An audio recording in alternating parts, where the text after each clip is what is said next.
Pane chiitiko chinoshamisa chavhundutsa vanhu vachiona pachiitika the closure of the Lebombo border post. Aiwa nekuda kwemaprotesters ari kufaita against Frelimo. Yamuri kuona kuti aiwa Frelimo sezvinozikamwa nenyika yose kuti aiwa yakapiridzira ma-elections and evidence vainayo. Panapa tonoti maprotesters vanyatsoratidza brutality nevakomana veFrelimo. Sanapenda mashoko amudanigwa panapa ndosubscribe like on the bell like timina panapa munhu aupatsi amudanyora chiti the International Cross-Border Association ICTA advises all cross-border transporters, traders and travelers to avoid the Lebombo border post due to ongoing protests on the Mozambique side resulting in its closure. Traffic queues exceeds 25 kilometers with no movement since the border's closure earlier today.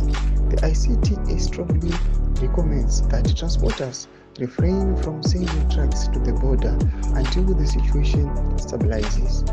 Trucks already in the queue should proceed to the nearest truck shop or safe locations. The ICTA urges SADC states to intervene in the Mozambique election dispute to prevent regional economic stagnation. Furthermore, we request the South African government to ensure the safety and security of its citizens and all travelers utilizing the Lebombo border post. Tomashoko anowanikwa kunzi aiwa kunyangwe neSADC panapa iri kuzikamwa kuti ndo yakatobetsera mukuriga ma-elections acho.